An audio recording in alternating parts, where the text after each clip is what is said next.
I've had a really rough couple of years recently, but I'm just managing to get back on my own 2 feet this year, and it's been difficult, especially since I don't have any support from anyone. I blame my ex-husband for most of this because he's the one who pretty much ruined my life and left me on my own about a year ago. My ex-husband, Ezra, and I had been together for 2 years before we got married. We were married for 3 years before he decided to leave me last year while I was in the second trimester of my pregnancy. Ezra and I met when we were 22, just starting out as a couple of new employees in the same company. We worked together for a couple of months before he finally asked me out, and then we started dating. While we were dating, everything was great, and soon enough we decided to get married. After that, everything started going wrong for me because I think knowing that I had a ring on my finger now and I was totally committed to him made him take me for granted. At first, he talked me into quitting my job so I could stay at home full time and take care of the household. I was a little skeptical about it initially, but then I decided to go for it because my mother herself had been a stay-at-home mom, and my dad had always treated her very respectfully. But unfortunately, I did not realize that Ezra was nothing like my father. And within half a year of me quitting my job, we started having trouble with money. He and I used to work in sales, so it was all commission-based, and I guess he was not doing well. So I tried to talk to him about going back to work again, since we were clearly struggling with money, but he got really egoistic and accused me of not trusting him to be competent and capable enough of managing the finances on his own. He told me to stick to my work around the house and not worry about the money. And we started fighting about these things because I thought he was being very disrespectful towards me, especially given the fact that due to our lifestyle, we had to rely on my savings way more than I would have liked to. But after every fight, he would always apologize to me and emotionally manipulate me into forgiving him. I really loved him and I wanted to make it work, so I would end up forgiving him in spite of myself. This ended up turning into a cycle. He would disrespect me and then apologize to me and make it up to me, and I would end up staying. It was all very emotionally exhausting, but at the time, I still had this faith that I could make it work with him. I put up with it for a really long time, but even that was not enough for him to stay, and he filed for divorce eventually. And to make sure that he wouldn't have to pay any alimony, he went above and beyond in his attempts to make me look like a cheater. Last year, when I was around 10 weeks pregnant, my ex-boyfriend from high school reached out to me and asked me to meet him for coffee. I don't think it would have been a big deal if we had just been short-term fling, but unfortunately, him and I had a really long history. We had started dating when we were just 13, and he had been my first and only serious boyfriend before I met Ezra. My ex, I'll call him David, and I had been together for almost 6 years before we mutually decided to break up in college. He had chosen to go to college out of state, and we tried to make it work long distance for a year, but it just wasn't going well. And we started to have a lot of misunderstandings. So instead of letting it drag on and end on a bad note, we decided to end on a good note and mutually parted ways. After that, we tried to stay friends for a while, but we just drifted apart gradually. And after I met Ezra, nobody else stood the chance because I was head over heels in love with him. Ezra knew about David, and he had never had an issue with it. So when I asked him if I could meet David for coffee, since we hadn't seen each other for a really long time, Ezra agreed to let me go without any complaints. I had gotten to know from a couple of old friends that after he had graduated from college, David hadn't come back and had moved to New Zealand to stay with his uncle and had been working there ever since. After that, He rarely ever visited, and even when he would only see his family and go back quickly. So last year, he had taken a proper vacation to come back home and meet everyone. And that's why he had asked me to meet him as well, for old time's sake. Ezra knew about all of this because I had even made him read the message that David had sent to me, and it was purely platonic. There was nothing romantic about it at all. But in spite of that, when he brought it up in court, he made it sound like I had always been in love with David, and that meeting at the coffee shop had been the first of many secret meetings, even though it was the one and the only time that I had met him after our breakup. He didn't have any evidence. He just claimed that he had seen me and David holding hands together, but hadn't managed to get a picture because he was so horrified. And what was worse was that he managed to get a couple of our mutual friends to testify against me too. However, what really sealed it for me was my mom's decision to believe Ezra and testify against me. We had been having our usual fights while I was pregnant anyway, but as time went on, the fights got worse because he started getting more agitated about the finances, and with a baby on the way, I couldn't even blame him for it. So I tried my best to cut down on our expenses, but even that would make him mad. So I just decided to rely on my own savings without telling him, so he wouldn't get mad at me for questioning his competency to support us on his own. But I guess none of that was enough, because eventually he served me with divorce papers after one fight, since I hadn't spoken to him for about a week. But that was just because he had called me and our baby parasites. And I couldn't stand for it, because he was the one who had made me quit my job and told me that he would handle everything. For me, I wasn't even mad about the fact that he had been calling me names, but the fact that he had even dragged our unborn kid into it was unacceptable. When he served me with the divorce papers, I was beyond shocked, and my first instinct was to apologize to him, to beg him to stay. But even after that, for hours, it did not work, and he told me that he was going to leave that day itself and that he wanted nothing to do with me or the child anymore. And true to his word, he packed his stuff and left. And soon enough, he sent me legal documents seeking to terminate his parental rights. A court hearing would be held soon, and all I had to do was respond and attend, but that was only about the custody of our child. The divorce was a whole mess that I still had to deal with. So I got in touch with a friend of mine who works in a law firm, and she put me in touch with one of their best divorce attorneys and even paid for me since I could barely afford her. It took me a week to make up my mind about what to do, but eventually I decided to go through with the divorce, but on my terms. I had been very unhappy in this marriage anyway, and realized that the only reason I had been begging him to stay was because that's just what I was used to. I was used to him, but if I was getting the opportunity to start again, it would be foolish to let it go, especially given the fact I was going to become a mother soon. I did not want to let my bad decisions ruin my child's life. So I decided to agree to the divorce, but I wanted alimony to be able to support myself, at least until I had enough money after I started working.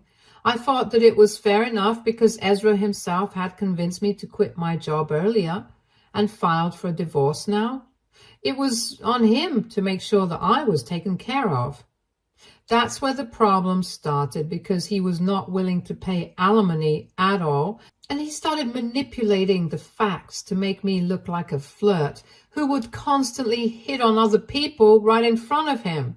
And apparently I had also been living off his money for the past 3 years after quitting my job on my own and expecting him to take care of everything. He even claimed that the baby hadn't even been his idea. He had not been fine with it, but I had still gone ahead with the pregnancy in spite of his protests. So no, he did not think that he owed me any alimony, because it was the only way for me to get more money out of him after he had completely drained his savings. which is what I had done and not him.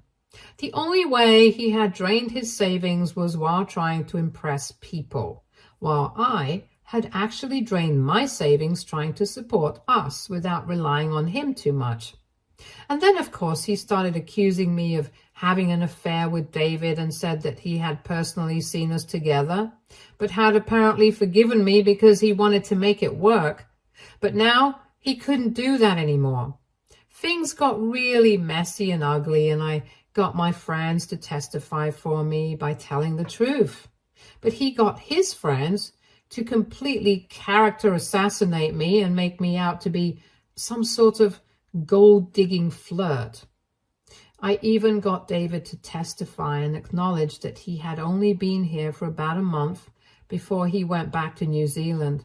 And he had only met me once, but Ezra claimed that we were lying, and I guess somehow he even got to my mother ultimately. The final nail in the coffin was my mother's decision to testify against me and claim that it was totally believable that I was having an affair with David because I had always had a soft corner for him. And as far as she knew Ezra, he would never do anything to hurt me, so I was probably lying. And when we finally wrapped up the entire thing, I did not get any alimony, and my mother cut me off as well. He also managed to get out of being a responsible father by terminating his rights, but I'm glad it happened because I wouldn't want somebody like him to be a part of my son's life anyway. At least I still get child support, no matter how small the amount is. After the divorce, when I realized that I was not going to get any support, I decided not to waste any time crying over spilled milk and started applying for jobs immediately. The divorce had been finalized a month after my son was born, and since I had been heavily pregnant while I was in the process of getting divorced, nobody was willing to hire me, so I had been living with my friend who had put me in touch with the lawyer, and she had been kind enough to bear all my expenses too.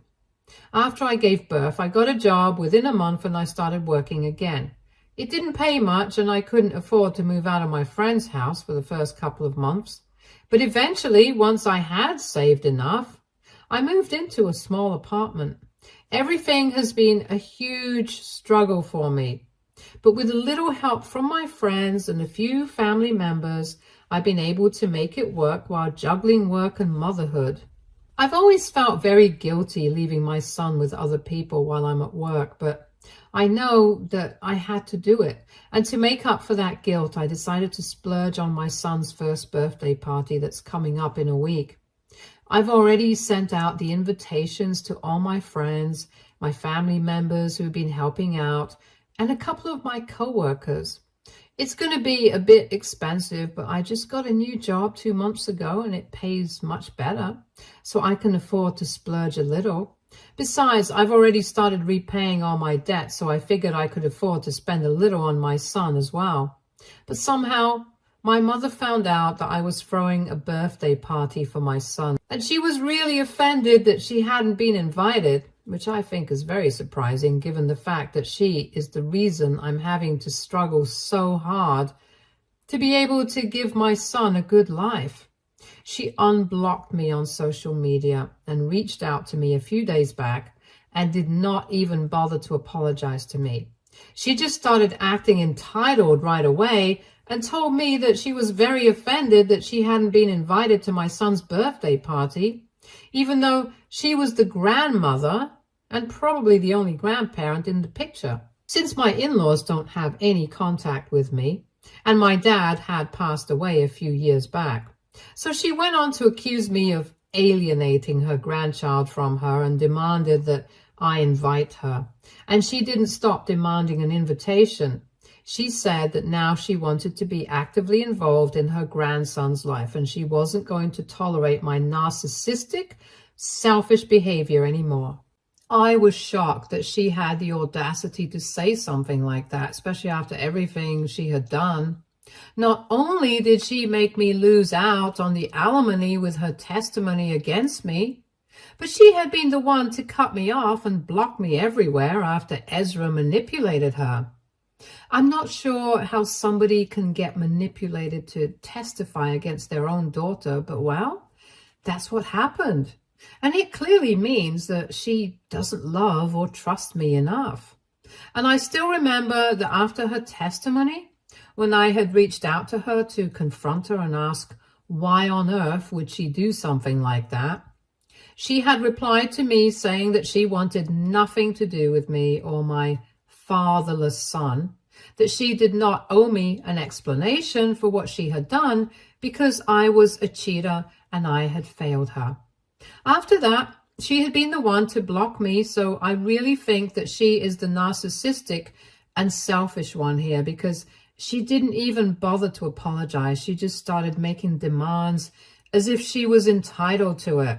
So when I read that message from her, I lost my temper and I replied immediately saying that I was not going to invite her to any event and she didn't deserve to be a part of my life or my son's life anymore.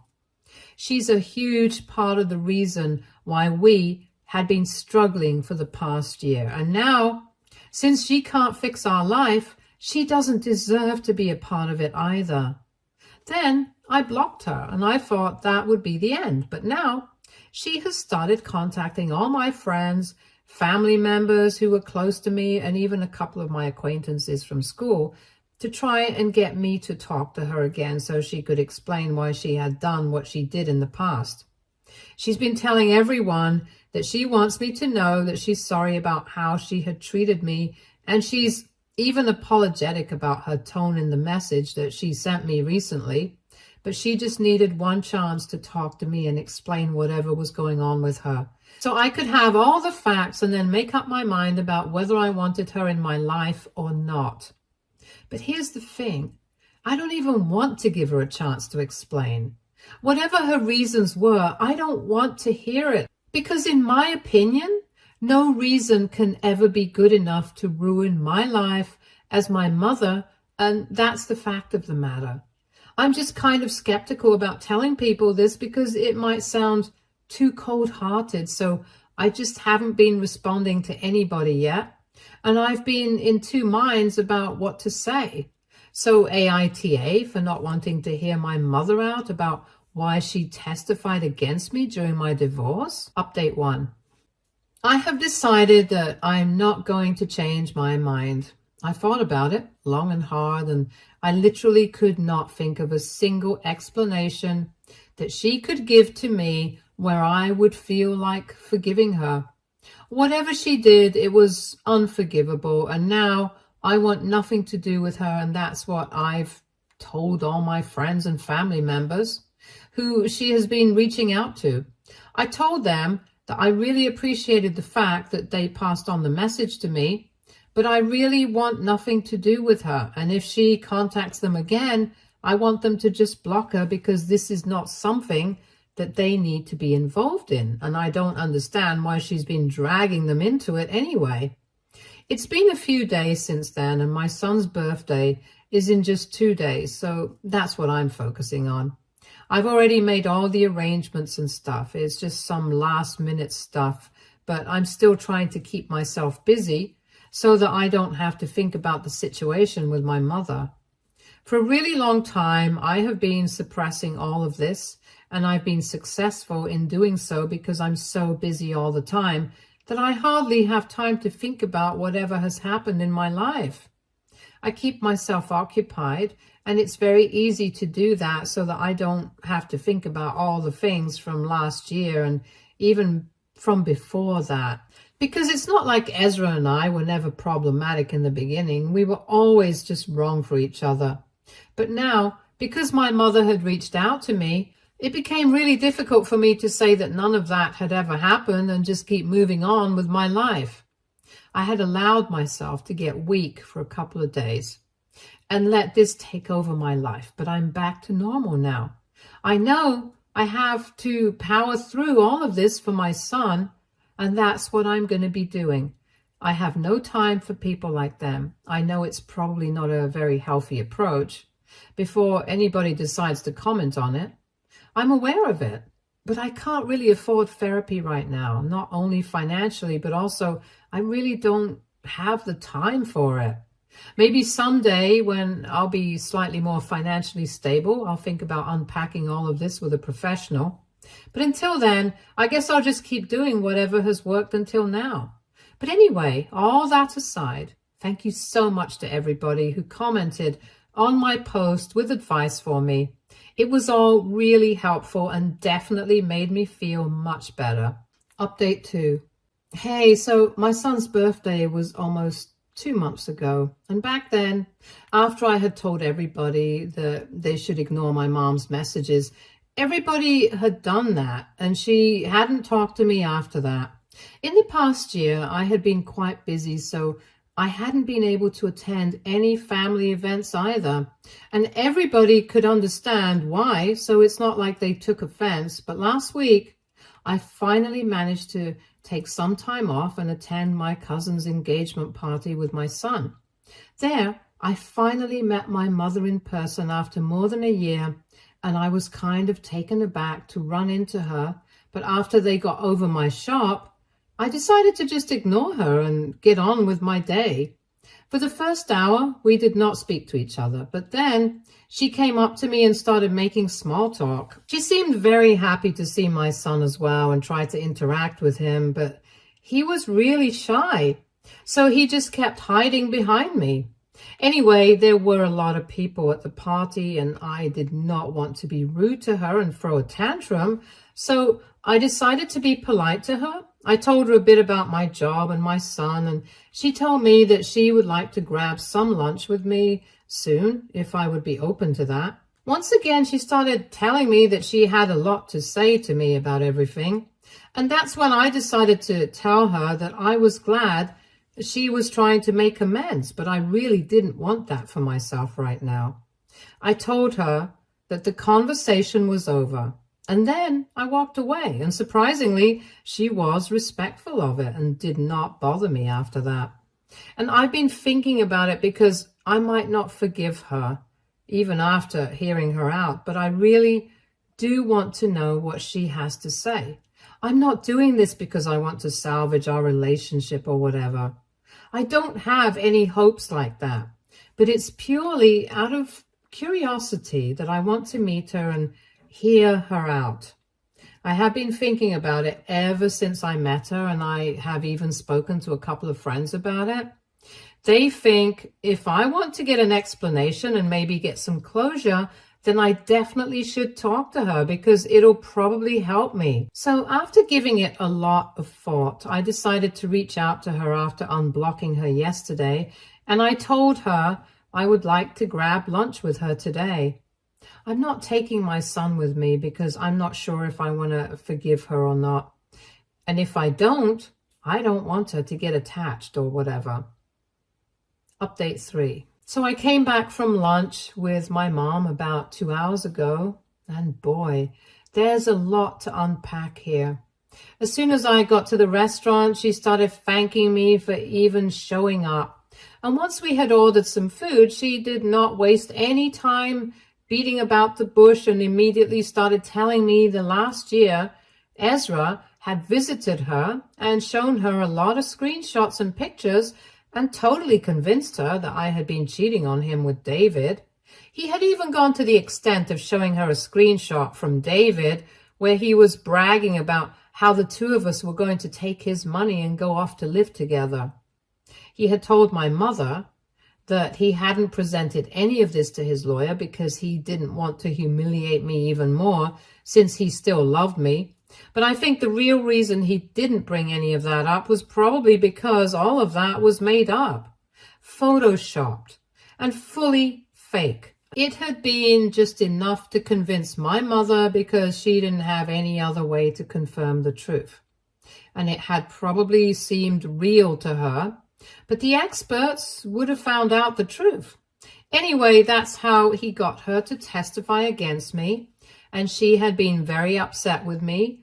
But when she heard about her grandson's first birthday, she felt even more upset because not only was she losing out on time with me since I was a cheater, she was losing out on time with him too, just because of my mistakes, and that's why she had been so entitled while messaging me first. But after the message that I had sent back to her, she started doubting herself, and that's when she reached out to David to ask him if he had sent any message to Ezra, and he showed her proof that he hadn't ever even spoken to Ezra. That made her realize that maybe Ezra had lied to her. So she tried to contact him, and when he hung up on her as soon as she asked him about it, she realized what a huge mistake she had made. So she tried to get everybody to talk to me and get me to unblock her. But by then, it was too late.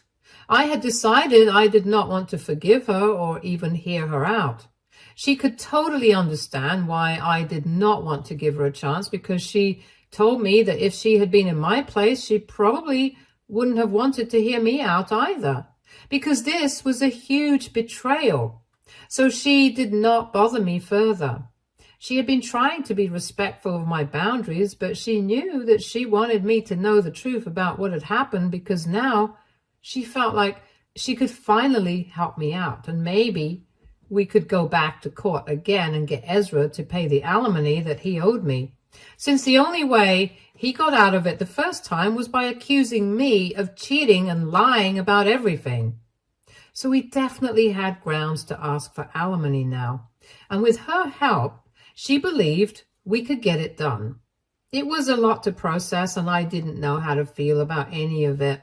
So I just told her I needed some time to think things over, and that's what I'm going to be doing now, because all of this has been heavy and I feel really weird right now. I don't know if I want to forgive her.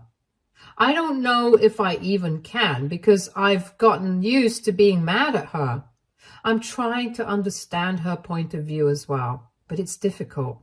I don't know if I should go back to court and demand alimony again, if there's even any point to it anymore, and I just don't have any answers for anything right now. I guess I'll have to take my time and think about everything before I do something.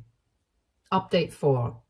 Hey guys, so it's been close to 6 months since my last update, and here's the deal. I decided to go back to court to enforce alimony payments, and we went through the whole negotiations again, but this time my mother was on my side. And I even reached out to all his friends who had testified against me the first time around. He had manipulated them the first time, so I decided to do the same thing, and I played the most emotional card I could think of. The "I'm a struggling single mother all because of you guys" card. Technically, I wouldn't even call it a card that I paid, because it was just the truth that I used against them. And I guess a lot of them were already feeling quite guilty for testifying against me, and they were ready to testify in my favor this time with the truth. When I told Ezra about it, I said that I was willing to give him a chance to settle out of court as long as he coughed up the money that he owed me. And I guess he knew there was no way out of it anymore. So he decided to agree. And now I'm going to be receiving checks every month until I decide to remarry. And if I wanted to get back at him, I would have decided not to marry ever again. But I don't think I'm going to do that, because I have recently started talking to David again. He reached out to me recently to apologize for not telling me about it, when my mother had contacted him to ask about whether he had ever spoken to Ezra, back when she was trying to confirm if Ezra had lied to her or not. He told me that he had wanted to bring it up with me, but at the time, we hadn't been on talking terms because of the divorce and everything, and it was just awkward. He reached out to me back then, and since then, we've just never stopped talking. We're still figuring things out, but I have started developing feelings for him again, and he's confessed that he never really fell out of love with me anyway, which is why he hasn't been able to get serious with anyone. He lives in New Zealand and keeps trying to get me to visit him, and I might do that soon. My mother and I are also working things out, and it's going well so far.